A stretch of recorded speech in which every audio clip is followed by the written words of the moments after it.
on écoute les gens de l'opposition. Ça commence à se réveiller, on les écoute. Parce qu'en même temps, ils se montrent là-bas qu'on ne les aime pas, mais c'est nous qui les encourageons à revenir. C'est nous qui les aidons financièrement quand ils ont des problèmes. C'est nous qui réhabilitons les maisons. C'est nous qui les soignons quand ils sont malades. Là, il y a un problème. Charles Blé Goudé le traite était en prison, avait repas la nation. Pendant que lui, ses enfants ne partaient pas à l'école, sa femme ne travaillait pas. On les avait isolés. La soeur de Gbagbo Laurent, son fils était ambassadeur, il est toujours ambassadeur même si je ne me trompe pas, ambassadeur sur la gouvernance de Ouattara.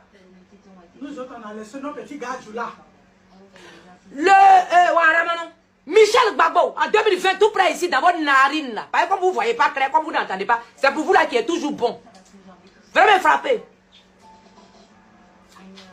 Michel Gbagbo, on est resté ici. Il est devenu député. Il veut redevenir député encore. On est là, devant vous tous.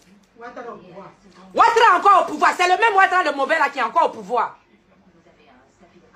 C'est Gbagbo qui est au pouvoir et puis Michel Gbagbo veut regarder son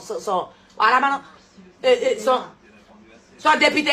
Chers jeunes, sachez-le, quand nous les acteurs politiques, quand les hommes politiques, on fait nos arrangements, on fait nos accords politiques, on ne vous appelle pas.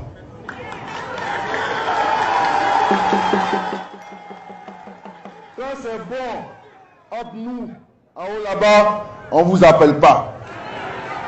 Mais quand on a des accords, c'est là qu'on vous appelle pour que vous puissiez porter par des batailles de rue ces accords. Vous devez dire non à la violence. Vous devez dire non à la manipulation des jeunes. Moi, j'ai cru que l'affaire des traites là, c'est fini. Pendant que le traite Charles Blé Goudé, il n'a aucun poste avec Ouattara. Il n'a aucune indemnisation avec Ouattara. Le traite, hein? Il n'a aucun, c'est-à-dire qu'il n'a aucun de ses partisans qui mangent avec Ouattara. Mais vous qui n'êtes pas traite, vous pour vous qu'on doit toujours se sacrifier là. On dit de l'eau où actuellement elle est malade.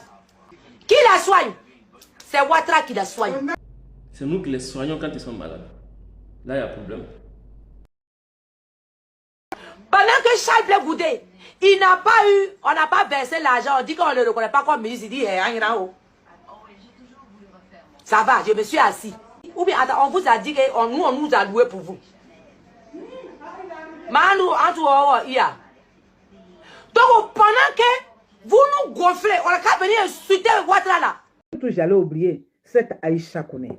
Aïcha Kone, chère dame. C'est-à-dire que c'est la déchéance, c'est-à-dire que l'ingratitude même notoire là, c'est ce que tu représentes. Parce que quand tu parles du président Ouattara, c'est-à-dire dans ton langage, tu fais ressortir qu'il y a une certaine affinité. Mais l'affinité qui était entre vous, c'était quoi? L'affinité qui était entre vous, c'était quoi? C'est pas ton frère Aboulaye Kone, qui faisait les langues vernaculaires à la télévision. C'était un comédien, c'était un genre griot amusant. Donc, les gens s'attachaient facilement à lui. Et c'est ainsi que le président Ouattara s'était attaché à lui. Lui, il s'était attaché, c'est-à-dire il a fait son griotique là. Et puis, bon, l'autre, il a pris comme ça en amitié. Et donc, c'était la relation, le président Ouattara. Ouattara, quand il n'était pas encore président là, c'était la relation de ton frère Aboulaye Kone avec sa femme. Donc, quand tu es parti, soi-disant te marier à Conakry, avec ce camarade, où ça n'a pas marché, où tu as perdu toute ta chair et tu étais en os, et que Dominique Ouattara t'a fait venir, tu parles de Dominique Ouattara, tu dis que c'est ta copine, c'est ton ami. Mais comment on peut être ami? Moi, je ne peux pas être ami avec toi et puis aller contre les intérêts de mon mari. Il y a quelque chose qui ne va pas. Tu dis que Dominique Ouattara est ton ami. Ce qui n'est pas vrai. Parce que ce couple-là te connaît grâce à ton frère, Aboulaye Kone, qui faisait les langues vernaculaires. Tout le monde l'a connu, ce comédien-là. Donc, c'est lui qui, en quelque sorte, ouvrait les portes même des personnalités parce que lui, il était tellement comédien, il jouait sa comédie et tout ça, un peu griot. Donc, il rentrait partout. Mais comment tu peux appeler une personne, ton ami, et aller contre les intérêts, les affaires de son mari. Il y a quelque chose qui ne va pas. Et tu dis si bien qu'ils se sont occupés de lui jusqu'à ce que le Seigneur le rappelle à lui. Mais pourquoi cette ingratitude? Pourquoi? Qu'est-ce qu'ils t'ont fait? Qu'est-ce que le président Ouattara t'a fait? À quoi t'attendais-tu? Qu'est-ce que tu voulais que tu n'as pas eu? Hein? Qu'est-ce que tu voulais que tu n'as pas eu? Si tu soutiens aujourd'hui, joyeux Noël à tous, voilà, joyeux Noël. Si tu soutiens aujourd'hui Nadi Bamba, tu sais pourquoi tu la soutiens? Parce que toi, Aïcha, tu ne t'es jamais marié quelque part. Alors, tu ne peux pas chanter, non seulement tu vas contre les intérêts de ton pays et tu soutiens un pays qui s'oppose, qui veut faire la guerre au tien, c'est-à-dire le Mali, qui détient nos soldats, nos enfants. Non seulement ça, mais aujourd'hui, tu chantes joyeux anniversaire de celui-là qui vocifère, qui est haineux et qui insulte, comme ce n'est pas possible, qui insulte la première dame. Mais comment tu peux soutenir cela? Comment on peut l'expliquer? Pourquoi? Tu étais dans tous les cortèges de Laurent Gbagbo. Mais si tu étais dans tous les cortèges de Laurent Gbagbo, c'est parce que Simone Gbagbo était d'accord. Parce qu'elle était la première dame. Si elle disait non, tu n'allais pas apparaître partout. Mais pourquoi tu fais ça? Pourquoi? Si les gens t'insultent comme lui, là, il insulte Simone Gbagbo, là, est-ce que tes enfants, là, ton Chaga ou bien c'est pas quoi, là, hein, de Bourgoin, là, est-ce qu'il sera content?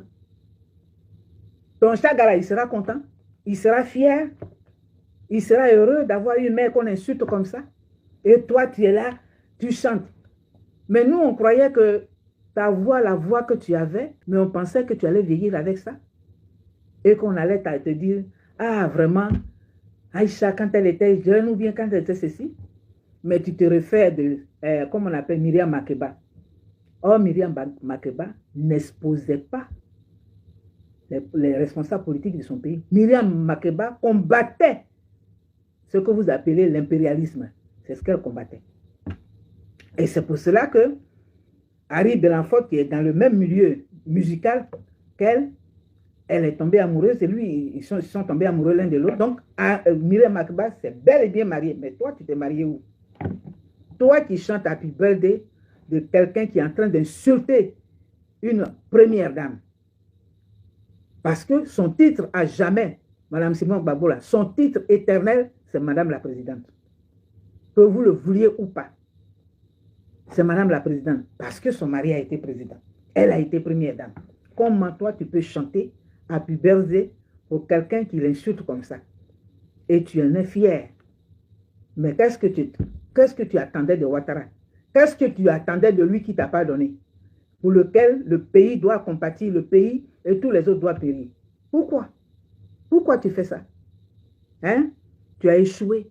C'est-à-dire, ta fin est identique à celle de Laurent Gbagbo. Un grand homme. La triste fin d'un grand homme appelé Laurent Gbagbo. Voilà sa fin. Et toi, ta fin, c'est ça. Parce qu'aujourd'hui, tu ne fais pas l'unanimité. Ceux qui t'appellent, oui, maman, la diva, tout ça. Mais ce n'est pas ça. Moi, tu n'es plus ma diva. Parce que tu n'es qu'une insulteuse.